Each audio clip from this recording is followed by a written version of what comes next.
जुलाई 2025 से डीजीसीए की flight duty time limitation नियम लागू करने की तैयारी हो रही है।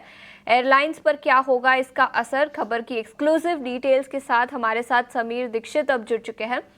Sameer, good afternoon. सबसे पहले बताएं क्या है ये टाइम लिमिटेशन और इसके चलते पूरे एविएशन इंडस्ट्री पर किस तरह का इम्पैक्ट दिखेगा?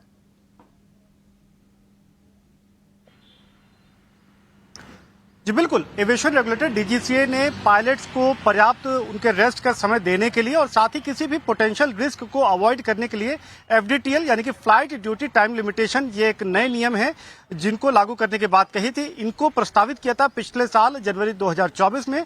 हालांकि तब तमाम एयरलाइन इसका विरोध किया था। उनका कहना था, एयरलाइंस का ये तर्क था कि अचानक से इन नियमों के लागू करने से पायलट की शॉर्टेज होगी। अगर ये दिक्कत होती है तो जो फ्लाइट फ्रीक्वेंसी है उस पर भी इम्पैक्ट पड़ेगा, तो अतिरिक्त मोहलत की मांग की गई थी।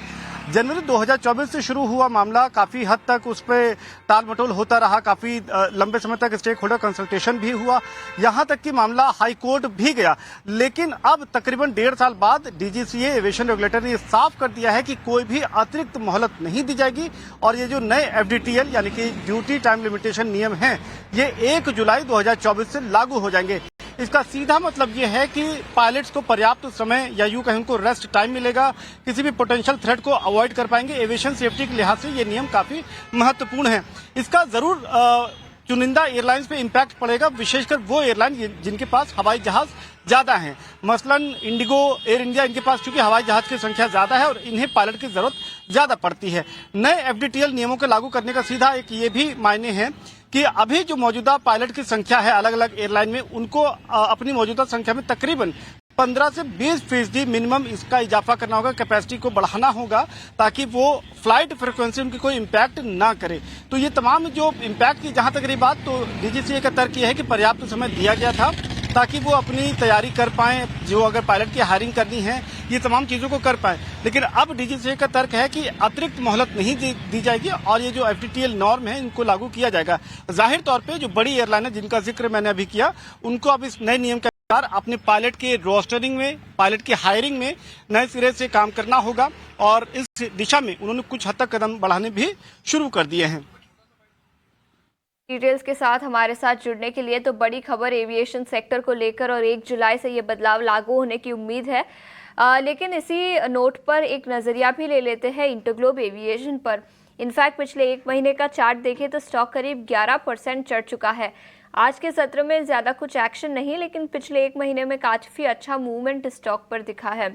राजेशी, 5150 के आसपास स्टॉक कारोबार करता हुआ क्रूड ऑयल प्राइसेस का ये डायरेक्ट बेनिफिशियरी है। ब्रेंट क्रूड में गिरावट दिखी है जिसके चलते भी फायदा होगा और डोमेस्टिक मार्केट में सबसे बड़ा मार्केट शेयर है इनका करीब 55 से 60% का। लेकिन टेक्निकल्स पर देखें तो क्या राय होगी आपकी इस स्टॉक पर? देखिए, काफी स्ट्रॉन्ग मोमेंटम हमने स्टॉक में देखा है। इस वॉलेटाइल मार्केट में भी ये स्टॉक एक स्टैंड आउट करते हुए दिख रहा है और ऑल टाइम हाई ट्रेजेक्टरी के आसपास ही ट्रेड कर रहा है। ओवरऑल स्ट्रक्चर बुलिश है।